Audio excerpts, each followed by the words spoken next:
اللہ کے نبی فرماتے ہیں جو عورت خوشبو لگائے اور پھر کسی قوم کے پاس سے گزرے، خوشبو لگائے پھر کسی قوم کے پاس سے گزرے اور اس کی خوشبو نہ محرم مردوں تک پہنچے، نہ محرم ناک اس عورت کی خوشبو کو سونگے، فتویٰ سنیے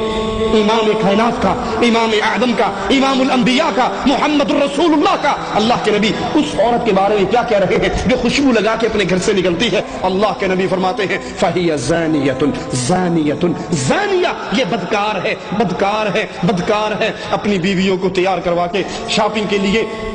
پانڈا مارکیٹ میں بھیجنے والوں، اتوار بازاروں میں بھیجنے والوں، ان کو شادی ہال میں فنکشن اٹینڈ کرنے کے لیے بھیجنے والوں، اور یہ بودی دلیل دینے والوں کہ مولانا ہماری بیوی ٹھیک ہے، ہماری بیوی پارٹی اٹینڈ کرنے کے لیے شادی ہال میں جاتی ہے لیکن وہ پرفیوم نہیں لگاتی، کیا وہ میک اپ کر کے نہیں جاتی؟ کیا فیس پاؤڈر اس کے چہرے پہ نہیں لگا ہوتا؟ آئی لائنر، لپ لائنر، آئی شیڈ، یہ تمام چیزیں وہ استعمال نہیں کرتی؟ اور کیا ان تمام چیزوں میں خوشبو نہیں ہے؟ خوشبو کا تو میدان ہے، باڈی پرفیوم الگ ہے، ہیئر پرفیوم الگ ہے، ایٹم جتنے ہیں میک اپ کے سارے خوشبوؤں میں بھرے ہوئے ہیں، اور تیری بیوی ہے، تو نمازی ہے، تو حاجی ہے، تو جہادی ہے، تو مجاہد ہے، تو داڑھی والا ہے، تو نیک ہے، تو صدقہ خیرات کرنے والا ہے، لیکن بیوی تیری چوڑیاں پہن کر، زیور پہن کر، میک اپ کر کے شادی ہال میں جا رہی ہے، غیر مردوں کے پاس سے گزرتی ہے۔ ارے گزرتی ہی کہاں ہے؟ شادی ہال کے اندر کھانا سرو کرنے والے غیر مرد ہیں، بیرے آ کر ان کے سامنے کھانا رکھتے ہیں۔ دیوس اپنی بیوی کو غیر مردوں کے سامنے چھوڑ دیتا ہے، وہ اس سے ڈیمانڈ کرتی ہے، وہ سالن ختم ہونے پہ ٹرے لا کے اس کے سامنے رکھتا ہے۔ محمد الرسول اللہ صلی اللہ علیہ وسلم فرماتے ہیں جو عورت خوشبو لگا کے گھر سے نکلتی ہے غیر محرم مردوں تک اس کی خوشبو پہنچتی ہے، فَهِيَ زَانِيَةٌ زَانِيَةٌ زانیہ، یہ بدکار ہے، بدکار ہے، بدکار ہے۔ اللہ کے لیے اپنے گھروں کو بدلو، اللہ کے لیے اپنی عورتوں کی اصلاح کرو۔ عورت کو خوشبو لگانا جائز ہے اپنے خامد کے لیے، وہ اپنے خامد کے لیے بنے، اس کا سارا زیور، اس کا سارا میک اپ، اس کے سارے بہترین کپڑے، اس کے بہترین لباس، اس سب چیزوں کا حقدار صرف اس کا خامد ہے۔ لیکن افسوس اس بغیرتی نے ہمارے گھروں کی کیفیت ہی بدل دی ہے۔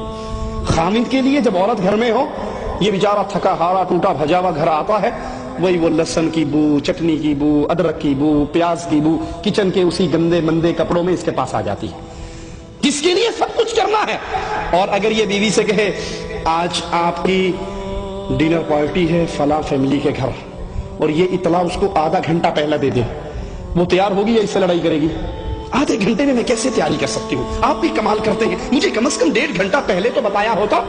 میں نے تیار ہونا ہے، میں نے کپڑوں کے ساتھ میچنگ جیولری پہننی ہے، سوٹ کی میچنگ کی میں نے شوز پہننے ہیں، میں نے فلاں تیاری، اب آدھے گھنٹے میں کیا کروں؟ یہ مسکین جو مہینہ مہینہ اپنی بیوی کے چہرے پر کوئی رنگت نہیں دیکھتا، کوئی خوشبوئیں نہیں دیکھتا، اچھا لباس نہیں دیکھتا، وہی گندے مندے کپڑوں میں گھر میں گھومتی ہے۔ جب یہ پارٹی اٹینڈ کرنے کے لیے نکلتی ہے، تیار ہو کے گھر سے نکلتی ہے، بندہ بھی 4 دفعہ اس کو دیکھتا ہے، میرے والی ہے کوئی اور تو نہیں آ گئی، یہ تبدیل تو نہیں ہوگی؟ میں نے تو اس کو کبھی اس شکل میں نہیں دیکھا، ساری زینت، ساری خوشبوئیں، سارا میک اپ، ساری جیولری، سارے سیٹ اس کو تب یاد آتے ہیں جب جا کر عورتوں میں فخر کرنا ہو، جب عورتوں میں پیش ہونا ہو، جب عورتوں کے اندر اپنے آپ کو اونچا دکھانا ہو، جب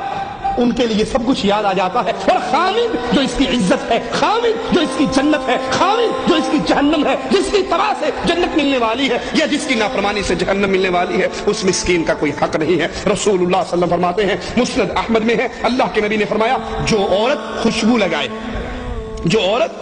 لگائے پھر مسجد میں جائے، اتوار بازار کی بات نہیں، پانڈا مارکیٹ کی بات نہیں، شادی ہال کی بات نہیں، فنکشن اٹینڈ کرنے کی بات نہیں، یہاں مسجد کی بات ہے، بیت اللہ کی بات ہے، اللہ کے گھر کی بات ہے۔ فرمایا جو عورت خوشبو لگائے مسجد میں جائے اس حال میں کہ اس کے جسم سے خوشبو آ رہی ہو، اس کی نماز قبول نہیں ہوتی۔ خوشبوئیں لگا کر غیروں کے گھروں میں جانے والیوں، خوشبو لگا کے شاپنگ کرنے والیوں، میک اپ کر کے شادی ہال میں جانے والیوں، محمد کریم کی بات، زیدی کی بات نہیں، سید صاحب کی بات نہیں، شاہ صاحب کی بات نہیں، مولوی شیخ کی بات نہیں، امام الانبیاء کی بات ہے، جس کا تم نے کلمہ پڑھا ہے، جس کا تم کلمہ پڑھ کے اسلام کے دائرے میں داخل ہوئی ہو۔ محمد کریم فرما رہے ہیں جو عورت خوشبو لگا کے مسجد میں جاتی ہے نماز پڑھنے کے لیے، اس کی نماز اس وقت تک قبول نہیں ہوتی جب تک وہ غسل جنابت کی طرح غسل نہ کر لے۔ یہ صرف فرضی غسل ہے، جنابت کا غسل ہے. اگر وہ جنابت کے غسل کی طرح غسل کرتی ہے پھر اس کی نماز قبول ہوتی ہے. اگر وہ غسل جنابت کی طرح غسل نہیں کرتی تو اس کی نماز قبول نہیں ہوتی.